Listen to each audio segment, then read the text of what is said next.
زبان میں 3 تفسیریں ایسی ہیں، اگر وہ ان کے ساتھ مطالعے میں ہو تو انشاءاللہ فائدہ بھی نمایاں ہوگا اور دیگر تفاسیر سے فی الجملہ آدمی مستغنی ہوگا۔ 8ویں نمبر پر ہے بیان القرآن، حکیم الامت مولانا اشرف علی تھانوی رحمہ اللہ کی تفسیر ہے۔ بیان یعنی قرآن کریم کی وضاحت، اور واقعی یہ قرآن کی وضاحت ہے۔ حضرت حکیم الامت فرماتے میں نے 300 تفاسیر کے بعد اس تفسیر کو لکھا ہے۔ اس تفسیر کا اندازہ اس وقت ہوتا ہے جب آدمی طویل تفاسیر کا مطالعہ کرنے کے بعد اس کا مطالعہ کرے تو وہ جو نکات اور فوائد انہوں نے ان تفسیروں میں ذکر کیے ہوتے ہیں، حضرت نے اختصار کے ساتھ وہ یہاں بیان کر دی۔ اس میں اردو کا ایک دو لفظ، ایک جملہ کسی نہ کسی اشکال کا جواب ہوتا ہے۔ اور سب سے مفید چیز اس تفسیر کی یہ ہے کہ انہوں نے قرآن کریم کے ترجمے کے دوران جو الفاظ بریکٹ میں لکھے ہوتے ہیں ان سے آیات کے درمیان ربط قائم ہو جاتا ہے کہ ایک تسلسل جو چل رہا ہے، اس آیت کا اس آیت سے کیا جوڑ ہے، تو ترجمہ بامحاورہ کرتے ہوئے چلتے ہیں۔ اس دوران آیت کو دوسری آیت سے جوڑنے کے لیے درمیان میں 2 سے 2.5 سطروں میں وضاحت ایسی لکھ دیتے ہیں کہ آیات کے درمیان مناسبت پیدا ہو جاتی ہے، اور جو آیات کے آخر میں اللہ کی صفات ہیں ان کو اس طرح جوڑ بٹھاتے ہیں کہ ماقبل کے ساتھ اس کا جوڑ قائم ہو جاتا ہے۔ تو اس لیے یہ تفسیر بہت مفید ہے، اہل علم اس کا مطالعہ نہیں کرتے۔ اس کا اندازہ تب ہوگا جب آپ روح المعانی کا کبیر کے مطالعے کے بعد اس کا مطالعہ کریں گے تو اس سے اندازہ ہوگا۔ اللہ تعالیٰ نے حضرت کو علوم و فنون سے نوازا تھا، اور ان کی علمی گہرائی اور گہرائی کا اندازہ اس تفسیر سے ہوتا ہے کہ اس تفسیر میں معلوم ہوتا ہے کہ انہوں نے کس قدر آسان انداز میں قرآن کریم کو حل کیا۔ تو حل کتاب اور حل قرآن کے لحاظ سے بہت مفید ہے۔ نمبر 9، 9ویں تفسیر ہے تفسیر عثمانی، علامہ شبیر احمد عثمانی رحمۃ اللہ علیہ کی، ترجمہ حضرت شیخ الہند رحمۃ اللہ علیہ کا ہے۔ اس تفسیر میں اختصار کے ساتھ حل قرآن ہے، تو اگر وقت مختصر ہو، قرآن کا حل چاہیے ہو تو اس تفسیر کا مطالعہ کر لے، انشاءاللہ حل قرآن کے لحاظ سے یہ نہایت مفید تفسیر ہے۔ اور اگر قرآن کریم کو فقہی انداز میں حل کرنا ہے، فقہی مباحث، فقہی تفریعات، مسائل، تو معارف القرآن مفتی شفیع صاحب رحمۃ اللہ علیہ کی۔ اور اگر قرآن کریم کو حدیث کی روشنی میں حل کرنا ہے کہ اس میں احادیث، آثار، تصوف کے نکات، صوفیاء کا کلام، تو معارف القرآن مولانا محمد ادریس کاندیلوی رحمہ اللہ کی یہ مفید ہے۔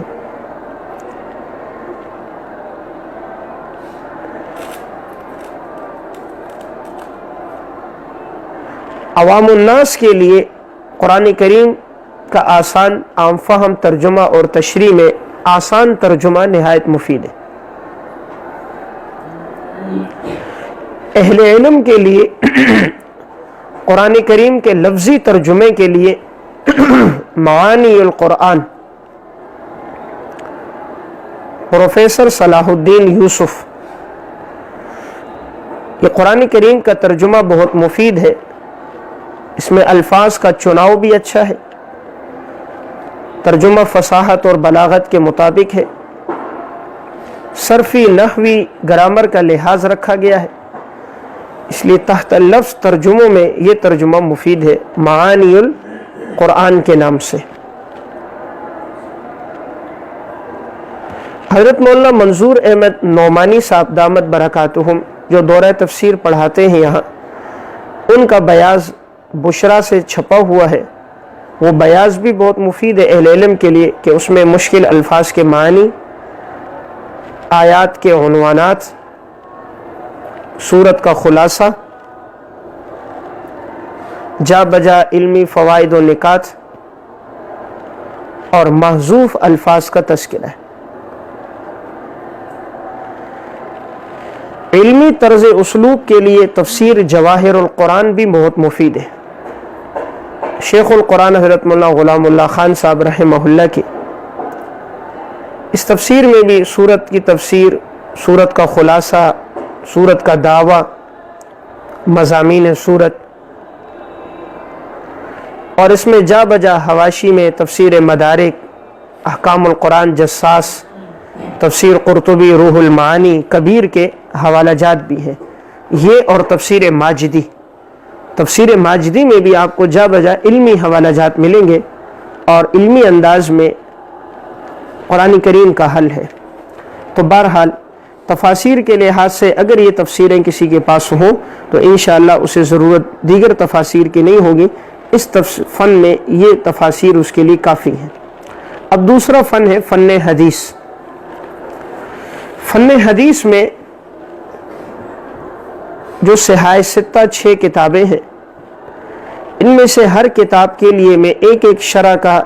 تذکرہ کرتا ہوں، تو اگر کسی کے پاس ہر کتاب کی وہ ایک شرح موجود ہو تو انشاءاللہ اس کتاب کے حل کے لیے وہ فی الجملہ کافی ہے، ورنہ تو دیگر شروحات بھی ہیں ان کی طرف بھی مراجعت ہو، لیکن اگر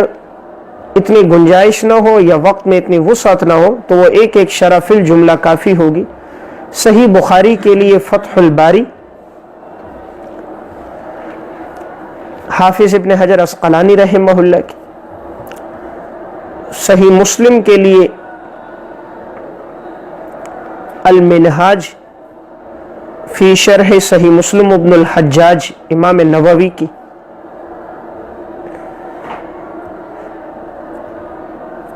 سنن ابی داؤد کے لیے بذل المجہود علامہ خلیل احمد سہارنپوری رحمہ اللہ کی، سنن ترمذی کے لیے تحفۃ الاحوذی حضرت مولانا عبد الرحمن مبارک پوری رحمہ اللہ کی،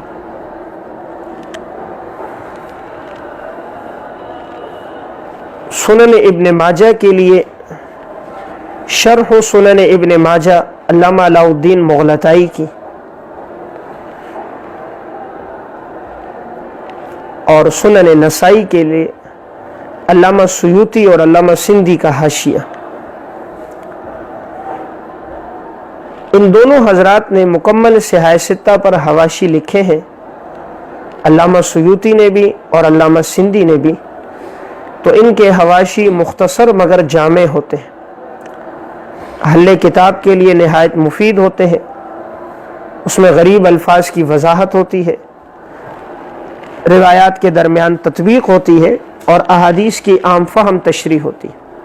تو یہ صحاح ستہ کے لیے 6، موطا مالک کے لیے اوجز المسالک شیخ الحدیث مولانا محمد زکریا رحمہ اللہ، اور موطا امام محمد کے لیے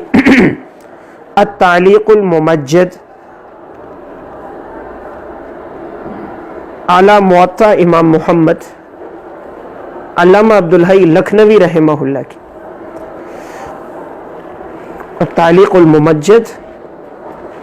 اعلی موطا امام محمد علامہ عبدالحی لکھنوی رحمہ اللہ کی۔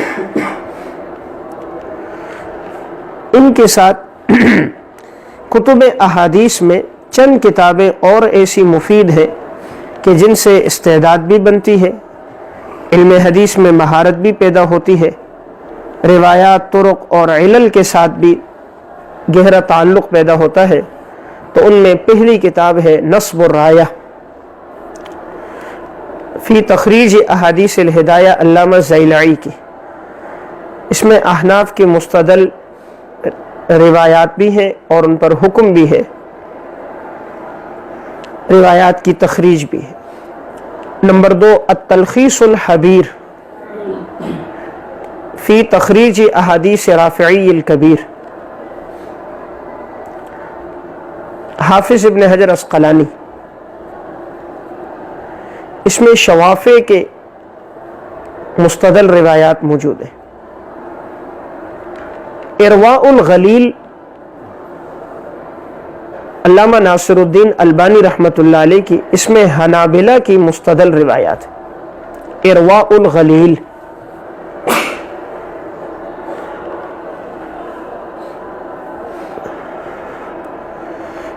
اسی طرح المغنی لابن قدامہ، اور مالکیہ کی روایات کے لیے المدونۃ الکبریٰ۔ یہ 4 کتابیں وہ ہیں، نصب الرایہ، التلخیص الحبیر، ارواء الغلیل، المدونۃ الکبریٰ، جس میں چاروں فقہا کے مستدل روایات اور ان کے فقہی مستدلات اور روایات اور آثار اور ان کی تخریج موجود ہے۔ احکامات کے لحاظ سے سب سے بڑا ذخیرہ روایات اور آثار کا حنفی نقطہ نظر کے مطابق وہ اعلاء السنن ہے، علامہ ظفر احمد عثمانی رحمۃ اللہ علیہ کی، یہ 22 جلدوں میں طبع ہے۔ احکامات کے لحاظ سے یہ نہایت ہی مفید کتاب ہے کہ اس میں احکامات سے متعلق تمام روایات بھی ہیں، روایات کی اسناد پر کلام بھی ہے، روایت کا حکم بھی ہے، روایت کے دیگر طرق اور علل بھی ہیں، اور فن حدیث کی مباحث بھی اس میں۔ انہوں نے تقریباً 20 سال کے عرصے میں اس کتاب کو تصنیف کیا، اور اس کے شروع میں 2 مقدمے لکھے، ایک کا تعلق اصول حدیث سے ہے اور ایک کا اصول فقہ سے۔ جو اصول حدیث سے متعلق ہے وہ شیخ عبد الفتاح ابو غدہ کی تعلیق سے طبع ہے، اس کا نام ہے فوائد فی علوم الحدیث۔ اور جو احناف اور محدثین احناف کے تراجم پر ہے وہ ہے ابو حنیفہ و اصحابہ المحدثون کے نام سے طبع ہے۔ تو یہ کتاب بھی نہایت مفید ہے، اس کتاب کا بھی مطالعہ ہو، اس سے انشاءاللہ حدیث کے ساتھ ایک گہری مناسبت پیدا ہوگی۔ احادیث کی تشریح کے لیے فن حدیث میں جتنی احادیث ہیں ان تمام کی تشریح اگر کبھی مطلوب ہو کہ اس روایت کی وضاحت کیا ہے اور ساتھ روایت کا حکم بھی پتہ چل جائے، تو فیض القدیر شرح احادیث الجامع الصغیر، فیض القدیر علامہ عبدالرؤف مناوی رحمہ اللہ کی، اس میں ذخیرہ احادیث کی عام فہم تشریح ہے۔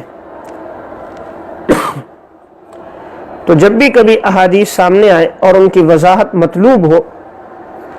تو اس میں دیکھ لی جائے، انشاءاللہ فائدہ ہوگا۔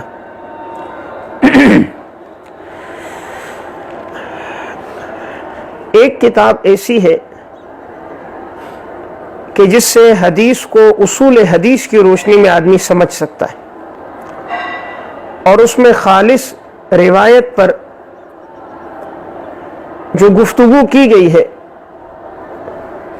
وہ فن اصول حدیث کی روشنی میں کی گئی ہے۔ اس میں روایت کے طرق علل پر بحث ہے۔ اس کتاب کا نام ہے المداوی لعلل جامع صغیر، المداوی لعلل جامع صغیر وشرح المناوی۔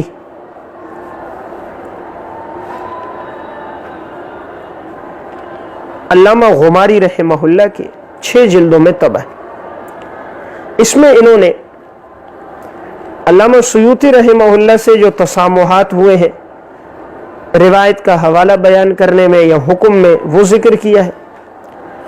علامہ مناوی رحمہ اللہ سے اگر کوئی تسامحات ہوئے ہیں روایت کے حکم بیان کرنے میں، روایت کے الفاظ میں، طرق اور علل میں، اسے ذکر کیا ہے۔ اسی لیے اس کتاب کے شروع میں ایک جملہ ہے، من اراد صناعت الحدیث فعلیہ بالمداوی۔ من اراد صناعت الحدیث، جو چاہے کہ فن حدیث میں اسے مہارت پیدا ہو جائے، اس حدیث اور فن سے مناسبت ہو فعلیہ بالمداوی، اس پہ لازم ہے کہ مداوی کو پکڑ لیں۔ واقعی یہ کتاب بہت ہی مفید ہے۔ جتنی بھی کتابیں حدیث پہ پڑھی ہیں ان میں یہ کتاب سب سے ممتاز ہے کہ اس میں خالص گفتگو اصول حدیث کی روشنی میں، اس میں شرح حدیث نہیں۔ حدیث کی شرح بنسبت روایت اور طرق پر کلام کے آسان ہے، روایت پر طرق اور علل کی روشنی میں گفتگو کرنا، اس روایت کا حکم بیان کرنا، یہ بہت مشکل کام ہے، لیکن انہوں نے اس کتاب میں ایک حد تک اس کا حق ادا کیا۔ اگرچہ بعض جگہ ان سے تسامحات بھی ہوئے ہیں، مزاج میں کچھ شدت بھی تھی، لیکن کل احد یؤخذ من قولہ ویترک الا صاحب ھذا القبر، ہر انسان کی بعض باتوں سے اختلاف رائے ہو سکتا ہے، بعض باتوں کو لیا اور چھوڑا جا سکتا ہے، لیکن سوائے آپ صلی اللہ علیہ وسلم کے، تو اس لیے ان کی یہ کتاب اس لحاظ سے بڑی مفید ہے۔ تو یہ چند کتابیں میں نے عرض کر دی تفسیر اور حدیث کے لحاظ سے، تو زندگی باقی رہی انشاءاللہ اصول فقہ اور فقہ کے لحاظ سے ایسی مفید کتابیں کون سی ہیں۔